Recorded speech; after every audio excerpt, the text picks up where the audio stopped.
Hello VC, it's been a while since I made a video, but this is Matt, and hope everyone's doing well tonight. I don't know how festively Christmas this looks, but this is the local theater's production of A Christmas Carol last year, so I thought I'd wear that to be seasonal. Right then, so this is a response to Adam Nicholls' thread celebrating the November 22nd anniversary of the White Album and with the Beatles, and it's a thread, not a contest, but he had 9 questions, I believe, on the albums, on those 2 albums, and so we'll get right to that. I'm going to do this a little bit out of order. I'm going to start with question number 9. Number nine. He asked to show all copies of each album. This would be with the Beatles and the White Album or the Beatles, both of which came out on November 22nd in their respective years, 1968 and 1963. So we'll go backwards, start with the White Album first. That's the White Album, which you've all seen. That's from my stereo vinyl box set that I got a while back. This is just the regular American, I guess, or just the regular CD that came out whenever those came out back in the 80s. It's another reason I like vinyl more than CDs, even though I do like CDs for the car, but I mean they just kind of dinky looking, kind of like VHS videotapes or something, aren't they? Anyway, that's the regular version. It's got a little book in there that has the kind of pictures from the poster that comes in the White Album and the 4 photographs and the lyrics to the song. So there's that. The other version, and this goes for with the Beatles and the White Album, is the mono box set that I got whenever that came out a couple of 2 or 3 years ago. I'm not going to actually pull them out, but you all know what they look like. But the White Album and with the Beatles and the rest are all in there, so there is that. As far as with the Beatles, in addition to in the mono box set from the stereo vinyl box set that I got same time I got the White Album deal, and being American and whatnot, of course we got to have Meet the Beatles, and this is a copy that is on well, I think it's on the Orange Capital label from later on, but I got this in the 70s when I was I don't know how old I was when I got it, but I was a kid, so I've had this for years. It's split on the side and been well played. So those are all my copies. Favorite song on each album, which was question, I guess, number 7. We'll go ahead and do that. With the Beatles, favorite song would be hard to pick, but it would be a tie between Please Mr. Postman and You Really Got a Hold on Me, just because the vocals are so incredible and they're good rock and roll numbers. Money, this is hard to pick one on here because all of them are great, even Till There Was You, which is kind of a sappy song, but I always kind of liked it. It's got a nice little guitar solo in it that's a tasteful little thing. Least favorite song on With the Beatles, I don't have one. I love every song on it, so there is no least favorite. Rollover, if I was ranking them in order, I guess Rollover Beethoven would be at the bottom, but even that's a great one. So, and I don't dislike it. If you had to rank them, something would have to be at the bottom. White Album, favorite song, Cry Baby Cry, maybe. Revolution 1. It's tough to pick. I don't know. It's hard to pick a favorite on there, but I guess one of those two. I always kind of like Martha My Dear too, about Paul's dog. So there's a lot of good things on here, so I can't really pick one as a favorite. Least favorite, it's Wild Honey Pie. It's one of the few Beatles songs that I just don't like at all. There's only about 4 or 5 of those. Anything else? Mother Nature's Son is not a bad song. I wouldn't say least favorite, but it's one that it's never really done anything for me. I don't dislike it. I just never sort of there. So there's those. Let's skip up to number 5. I should be marking these off as I go along so that I know what I've answered already. and I misnumbered them anyway. Number 5, do you celebrate album anniversaries? No, though I did with these this year. I did play with the Beatles on the 22nd, and I played the White Album, not on the 22nd, but on the anniversary of John Lennon's passing, because it just seemed like the appropriate album to play that day for some reason. Uh, Sometimes on the 22nd I'll dig one of those out just because November 22nd is also John Kennedy, and even though I was only 2 months old when that happened, that's always been something that my parents and my family members talked about, so I was aware of it from a very young age, and that's always kind of been an important day to me. Was a birthday of an old girlfriend who was once upon a time my fiance too, so I guess November 22nd is kind of a important date. So occasionally, yes, I will remember and I will play with the Beatles or the White Album on those anniversaries. Otherwise, I don't remember ever playing Sergeant Pepper in June specifically because of or Purple Rain and whenever that came, or I don't remember ever doing that otherwise for any other albums. Um, Am I a fan of double albums in general, and is the White Album a good example? The White Album is a great album, rated a 10 out of a 1 to 10 scale, so I guess it would be a good example. Double albums, they're like albums, there's good and bad. You know, Exile on Main Street by the Rolling Stones is supposed to be a great album. It's one that's I've never been a fan of, but uh, London Calling by the Clash is one of my favorite albums. So what's Electric Ladyland by Jimi Hendrix. So there are good examples, and there are examples where it's just too much padding and probably should have been a single album. So I guess it just depends on the album. Um, let's do uh, let's do number 2, which is what is your favorite side of the White Album and why? That's also a tricky one, but I always remember liking side 4. So you had Revolution 1 and Cry Baby Cry, which I both liked. You had that weird, crazy Revolution number 9 thing. Um, I don't. There's. I'll go with 4, even though I really can't. I like all 4 sides of it. So um, there's some things I like more than others, but there's no one side that really sticks out for me above the others. So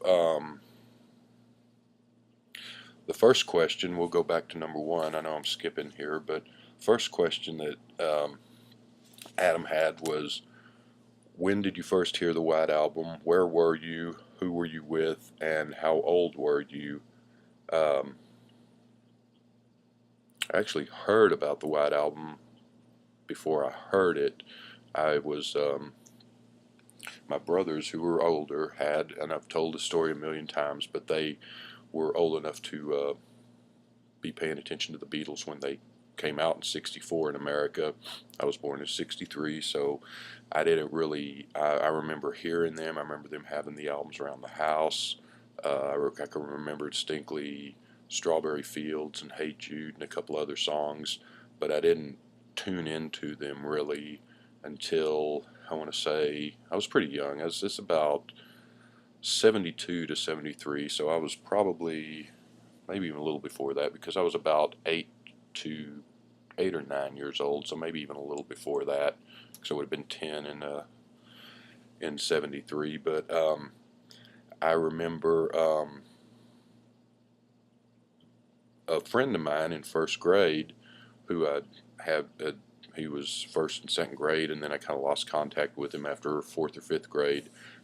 He went to another school and so forth.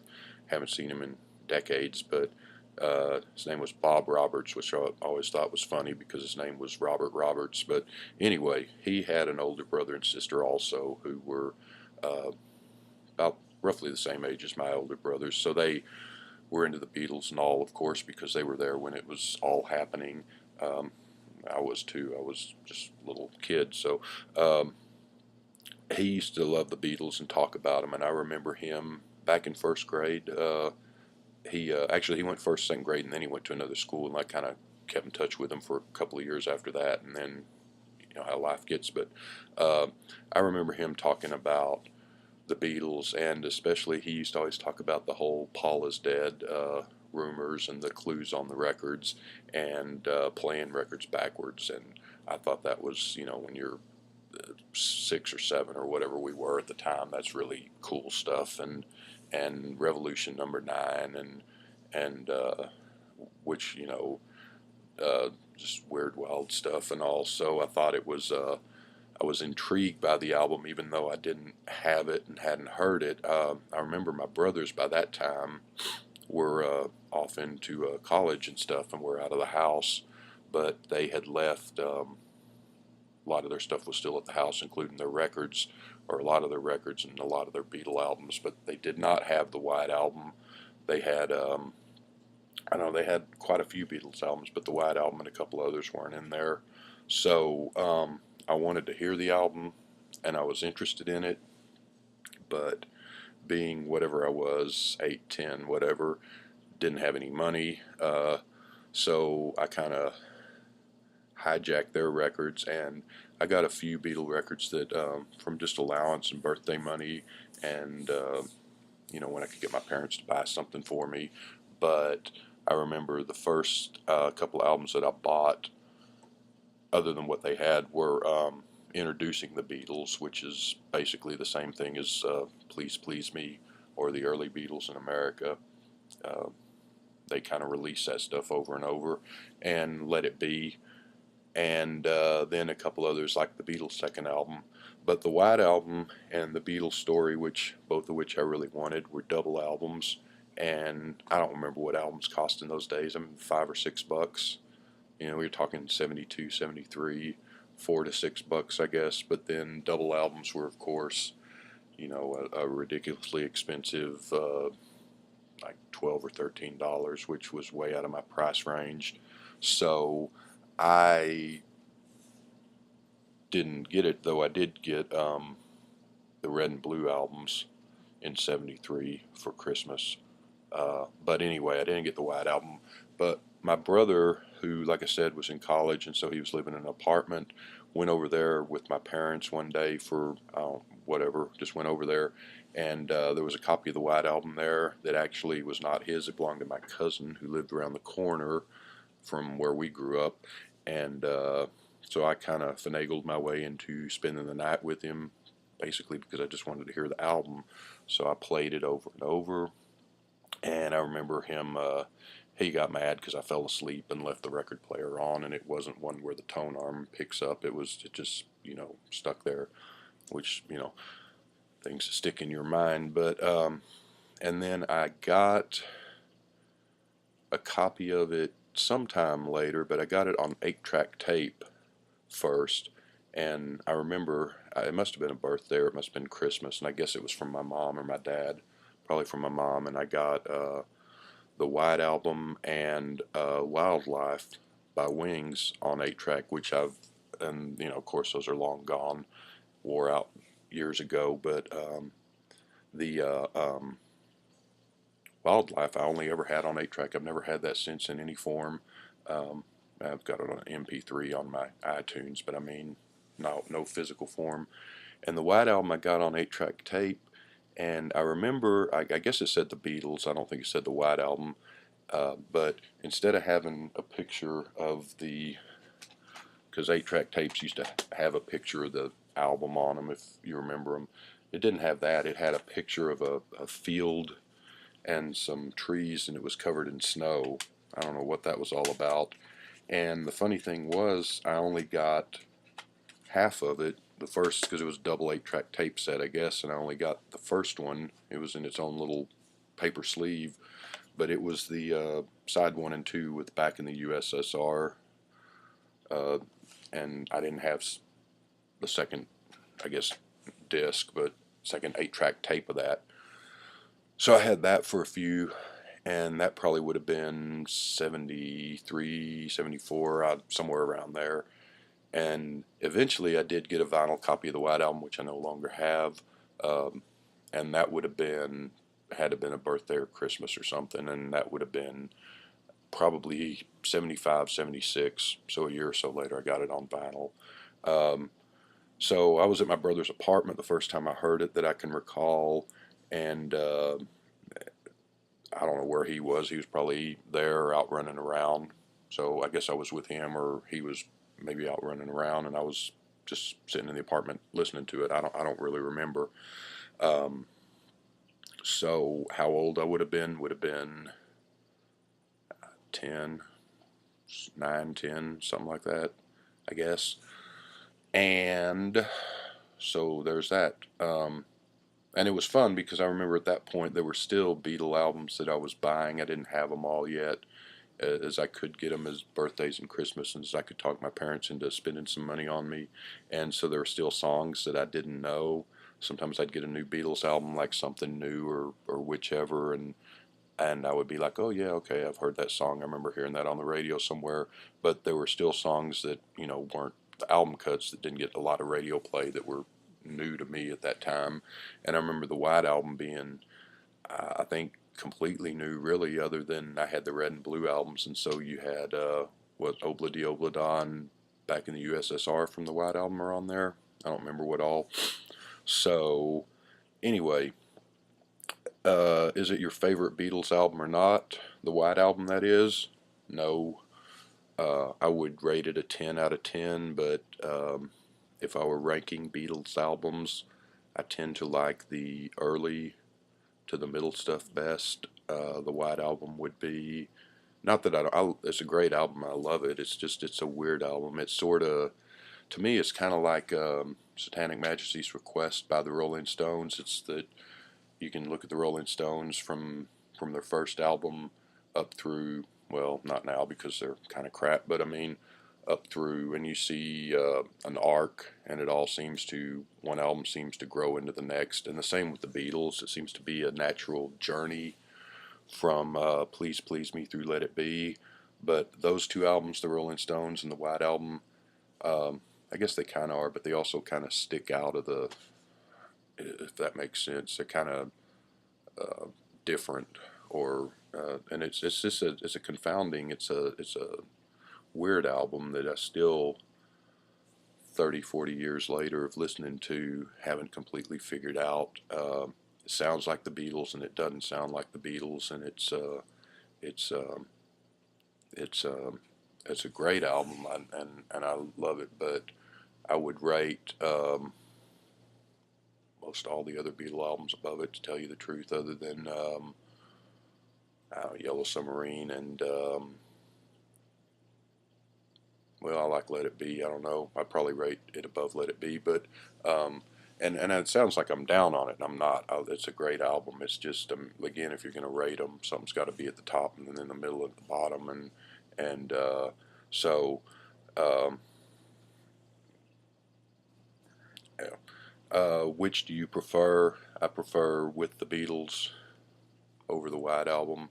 But it's just, I mean, again, it's just a question of degrees. I mean, they're both great, but I like the energy, the optimism, and the newness, I guess, even though I wasn't around per se when the Beatles broke, but just that out of the gate uh, of their early albums.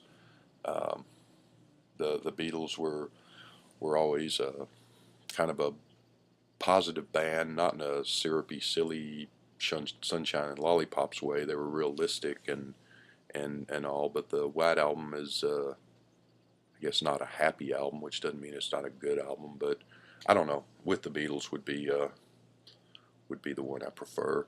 So, and I always kind of felt funny because some of my brothers and their friends and other people that are that age, I noticed that quite a few of them would have Beatles albums, and a lot of them did have copies of the White Album, but a lot of them didn't have that. But then they did have things like Abbey Road and Let It Be and stuff, and then they had the earlier stuff and Sgt. Pepper Magical Mystery Tour. So it always, and I remember I also have seen reviews of the time written in, like, Circus Magazine was around back then, Rolling Stone, some other magazines when the White Album came out, and they didn't really uh, rave over it, and they didn't read the review, like they didn't know what to make out of it yet. I mean, it became a classic later, but when it first came out, I think a lot of people were scratching their heads, not sure what to make out of it. I remember a book called Beatles, an Illustrated Record by, I think, Roy Carr, that I used to have. I don't have it anymore. Came out in the 70s, and that book said that, the general consensus when it came out was kind of like, well, after Sergeant Pepper, I mean, this is okay, but, and then its legend kind of grew, I think, later into the 70s more than in the 60s when it came out. So I'm sure a lot of people probably loved it and all, and Hey Jude came out around that time and was their biggest number one in America, 9 weeks at number one. But